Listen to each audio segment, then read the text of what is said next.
Hello students, welcome to economic class CBSE 11th and 12th, and children, this is video number 14, and in this video children we are going to discuss about the general reforms in agrarian, या फिर हम agrarian reforms general reform agriculture कह सकते हैं। Children इससे पहले वाली video में, इससे पहले की जो दो वीडियो बनाया है मैंने, उसमें हमने आपसे बात की technical reforms and institutional reforms, and children this is the last reform that is general reform. In this video we are going to discuss, so let us start. First is children expansion of irrigation facilities. Children, because this is the general reform, so in this reform we will discuss about that type of reforms which are common and general. First is expansion of irrigation facilities. Children, from the first video at the time of independence in Indian economy, I am telling you that there was no steps were taken by the British government to provide the permanent irrigation facilities to the agriculture. Just after the independence, when we started the first 5-year plan in 1951, government focused their main attention to spread the expansion of irrigation facilities. Several major and minor irrigation projects have been launched. For example, Bhakra Nangal Dam Rihand Bandh project has been started by the government. And you can see 1951 only 17% of the land was under permanent means of irrigation. ठीक है, 1951 में children केवल हमारे country के जो total irrigation उसमें से 17% जो है वो परमानेंट इरिगेशन के अंडर में था, but now it is around 45% children. ये लेकिन 45% भी सफिशिएंट नहीं है, अभी और बहुत सारे स्टेप्स लेने बाकी हैं जिससे कि हम 100% जो एग्रीकल्चरल लैंड है उसको हम अंडर परमानेंट इरिगेशन फैसिलिटी में ला सकें। उसके बाद चिल्ड्रन मेन जो बहुत इंपॉर्टेंट पॉइंट है अपने इंडियन एग्रीकल्चर के पॉइंट ऑफ व्यू से, that is children provision of credit. हमने पिछले वीडियो में मॉडर्नाइजेशन मेथड ऑफ एग्रीकल्चरल, जिसमें हमने आपसे बात की हाई यील्डिंग वैरायटी सीड्स की ज़रूरत पड़ती है, क्योंकि जो हाई यील्डिंग वैरायटी सीड हैं चिल्ड्रन वो नॉर्मल सीड से महंगे आते हैं, उन्हें मार्केट से परचेज करना पड़ता है। फर्टिलाइज़र की अगर मैं बात करूँ, फर्टिलाइज़र भी बहुत एक्सपेंसिव होते हैं, मार्केट से परचेज करने होते हैं। इसके अलावा अगर किसी फार्मर को चिल्ड्रन ट्रैक्टर परचेज करना है, या उसको और ज़्यादा लैंड परचेज करना है, या अपने उसे लैंड के चारों तरफ बाउंड्री बनानी है, इन सब चीज़ों के लिए चिल्ड्रन, उसके बाद पेस्टिसाइड इंसेक्टिसाइड के लिए children credit play very important role. Credit जो है चिल्ड्रन बहुत इंपॉर्टेंट रोल प्ले करता है एग्रीकल्चरल के लिए। तो चिल्ड्रन हमने इसमें पढ़ने वाले हैं कि कौन कौन से वो सिस्टम हैं, फैसिलिटीज़ हैं जो क्रेडिट प्रोवाइड करते हैं फार्मर को या एग्रीकल्चर में। फर्स्ट है children cooperative credit societies have been set up. ठीक है, हमारी कंट्री में कोऑपरेटिव सोसाइटीज़ सेटअप हुए स्टेट वाइज, डिस्ट्रिक्ट वाइज, और इनका जो मेन फोकस था चिल्ड्रन वो था चीप रेट पर फार्मर को क्रेडिट प्रोवाइड करना, जिससे कि वो अपनी क्रेडिट नीड को फुलफिल कर सकें। नेक्स्ट था children rural bank have been establish to cater credit needs. ठीक है, रूरल बैंक इस्टेब्लिश किए गए चिल्ड्रन कंट्री में कि वो क्रेडिट नीड को फुलफिल कर सकें। Next children at present you can see 96,467 primary agricultural credit societies and 768 primary cooperative agricultural and rural bank है which been establish in the country and they are providing rural credit. और हम कह सकते हैं कि वो रूरल क्रेडिट यानी farmer को पैसे उधार दे रहे हैं चीप रेट पर। उसके बाद चिल्ड्रन गवर्नमेंट को लगा कि ये जो क्रेडिट सोसाइटी हैं या कोऑपरेटिव सोसाइटीज़ हैं, ये लोन जो एग्रीकल्चर में प्रोवाइड करवा रही हैं वो चिल्ड्रन सफिशिएंट नहीं है, जितना होना चाहिए उतना नहीं है। तो गवर्नमेंट ने कॉमर्शियल बैंक को भी कहा कि आप भी लोन देना शुरू करिए। आरबीआई ने कहा। अब कॉमर्शियल बैंक जैसे children state bank of India हो गया, बैंक ऑफ बड़ौदा हो गया, ठीक है, पंजाब नेशनल बैंक हो गए, ये बैंक भी अब, क्योंकि ये कॉमर्शियल बैंक है तो ये बैंक भी अब क्रेडिट प्रोवाइड कराते हैं फार्मर को या एग्रीकल्चर में। आप देख सकते हो चिल्ड्रन कि जो कॉमर्शियल बैंक है provide about 72% of total institutional credit.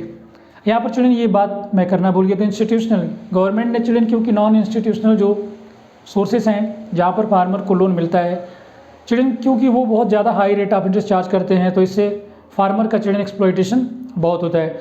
उस एक्सप्लॉयटेशन से बचाने के लिए गवर्नमेंट ने एक प्रोविजन ऑफ क्रेडिट, या हम कह सकते हैं institutional provision of credit establish किया, जिसमें से आप देख रहे हो कि जो कॉमर्शियल बैंक है वो टोटल क्रेडिट का 72% प्रोवाइड कराते हैं। उसके बाद चिल्ड्रन रीजनल रूरल बैंक भी इस्टेब्लिश किए गए हैं, ठीक है ना। अलग अलग डिस्ट्रिक्ट में, अलग अलग स्टेट में।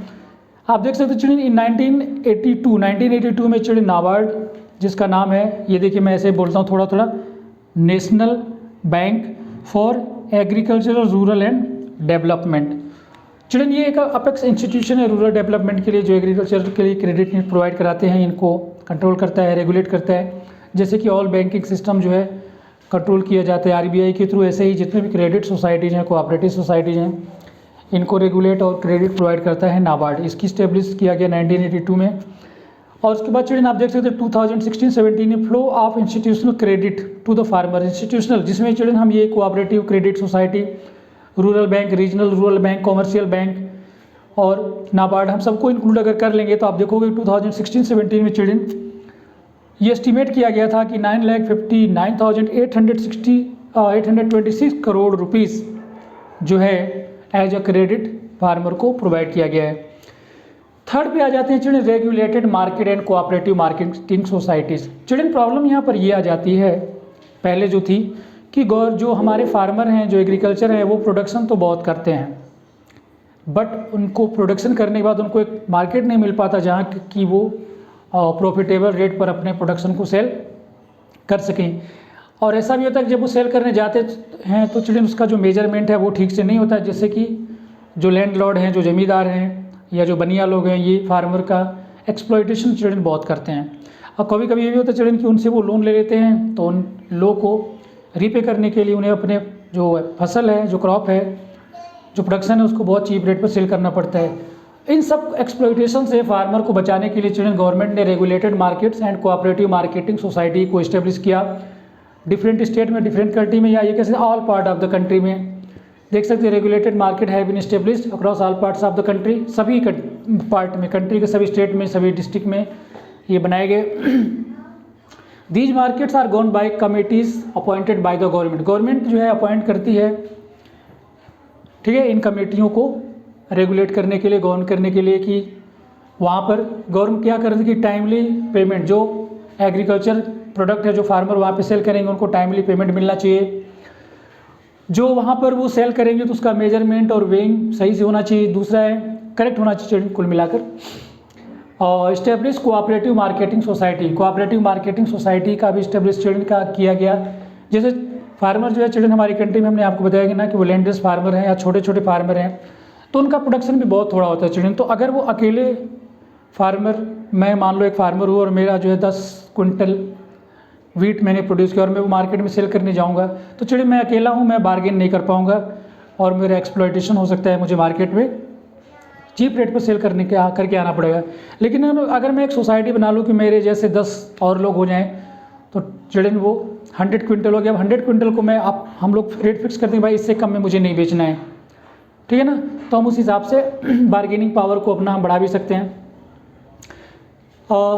इस्टेब्लिश कोऑपरेटिव मार्केटिंग सोसाइटी के ensure no glut of supplies. Children हमने माइक्रो इकोनॉमिक्स में आपको पढ़ाया था, आपने पढ़ा भी होगा 11वीं क्लास में, कि जब मार्केट में किसी कमोडिटी की सप्लाई ज़्यादा हो जाती है, उसकी प्राइस कम हो जाती है। तो यहाँ पर चिल्ड्रन ये भी इंश्योर करना होता है कि जो मार्केट है वहाँ पर बहुत ज़्यादा सप्लाई, गलट का मतलब बहुत ज़्यादा सप्लाई ना हो जाए, वरना ऑटोमेटिकली चिल्ड्रन प्राइस कम हो जाएगा। तो इस सप्लाई को अकॉर्डिंग टू नीड ये इंश्योर करते हैं। दूसरा है कि अगर चिल्ड्रन ये दोनों एक दूसरे से रिलेटेड हैं, सप्लाई ज़्यादा होगी चिल्ड्रन ऑटोमेटिकली प्राइस कम हो जाएगा।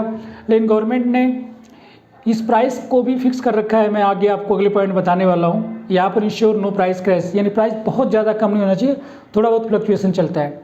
Provision for storage of the crop. अब चिल्ड्रन कभी कभी फार्मर को ये प्रॉब्लम आ जाती है कि उसने प्रोडक्शन तो अच्छा किया बट उसके पास स्टोरेज फैसिलिटी नहीं है। अब ये जो फूड ग्रेन है चिल्ड्रन, इनकी लाइफ बहुत शॉर्ट होती है, 1 साल, कुछ तो ऐसे हैं कि 6 महीने में ख़राब हो जाते हैं, ठीक है ना। तो गवर्नमेंट ने इंश्योर किया कि इनको कुछ ऐसी स्टोरेज फैसिलिटी प्रोवाइड की जाए। तो ये सोसाइटी जो है कोऑपरेटिव सोसाइटी इनको स्टोरेज की फैसिलिटी भी प्रोवाइड कराती है बहुत चीप रेट पर, ठीक है। जहाँ पर एक फार्मर अपने क्रॉप को, मान लो आज मार्केट में किसी वीट का प्राइस बहुत कम है, तो मैं आज सेल नहीं करूँगा, मैं उसको स्टोर करके रख दूँगा इसमें, और जब उसके प्राइस हाई हो जाएंगे, अच्छे हो जाएंगे, तब मैं उसको मार्केट में बेचूँगा, ठीक है। अब मेरे पास अगर स्टोरेज की फैसिलिटी का मतलब चुने कि जैसे रोडेंट हैं, चूहे हैं, खा लेते हैं अनाज को, कीड़े मकोड़े खा लेते हैं, इन सबसे बचा के रखना होता है तब तक जब तक कि हम उसको मार्केट में सेल ना कर दें, उसके बाद चिल्ड्रन ये जो हमने मिनिमम सपोर्ट प्राइस आप देख रहे हो, प्राइस सपोर्ट पॉलिसी, गवर्नमेंट ने एक प्राइस सपोर्ट पॉलिसी बनाया जिसको हम कहते हैं मिनिमम सपोर्ट प्राइस भी कहते हैं। और गवर्नमेंट ने ये बनाया बफर स्टॉक को मेंटेन करने के लिए।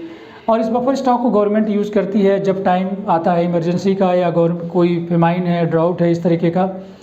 अब इसमें चिल्ड्रन होता है क्या, मैं आपको बताऊँ। जैसे मैंने अभी आपसे यहाँ पर बात की नो ग्लट या प्राइस क्रैश।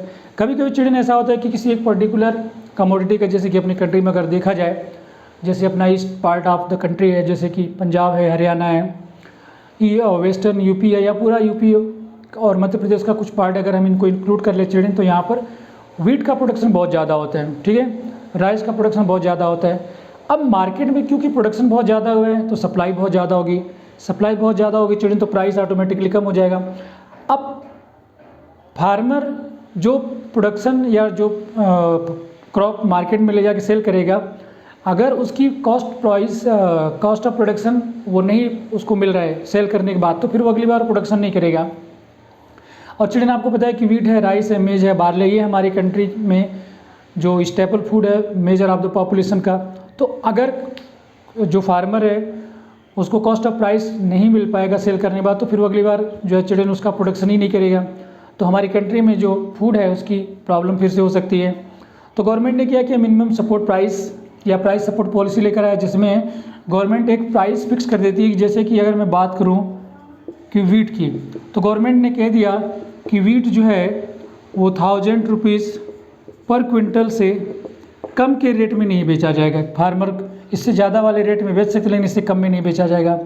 अगर कोई 1000 पर कोई और नहीं खरीदता तो गवर्नमेंट इनको परचेज कर लेती है, और गवर्नमेंट परचेज करके और बफर स्टॉक बना लेती है। बहुत बड़े बड़े स्टोरेज हाउस हैं गवर्नमेंट के, ठीक है ना, सेंट्रल गवर्नमेंट के, वहाँ पर वो स्टॉक कर लेती है और फिर उसको इमरजेंसी में यूज़ करती है। जैसे कि आपने देखा कि हमारी कंट्री में जब पेंडेमिक आया कोविड-19 का, तो बहुत सारे लोग अनएम्प्लॉयड हो गए, उनकी जॉब चली गई और उनकी हालत बहुत ख़राब हो गई। तो फिर गवर्नमेंट ने क्या किया, आपने देखा कि अभी भी बहुत लगभग सभी स्टेट जो है अपने यहाँ लोगों को फ्री में या बहुत ही चीप रेट पर वीट है, राइस है, केरोसिन ऑयल है, शुगर है, इस तरीके की चीज़ें उनको जो बेसिक रिक्वायरमेंट की चीज़ें हैं लोगों को प्रोवाइड की जा रही है अभी तक, क्योंकि अभी तक ये सिचुएशन ज़्यादा अच्छी नहीं हो पाई है। तो चिल्ड्रन ये था जनरल रिफॉर्म्स। आई होप कि वो सारे पॉइंट जो मैंने आपको समझाए बहुत ईजी लैंग्वेज में समझ में आ गए होंगे। तो children that's all for this video, see in the next video. और अगर आपको वीडियो अच्छे लग रहे हैं चिल्ड्रन, हमारे चैनल को सब्सक्राइब करिए, वीडियो को लाइक करिए और शेयर करिए। So see you in the next video. Till then, take care. God bless you all and thank you for watching the video.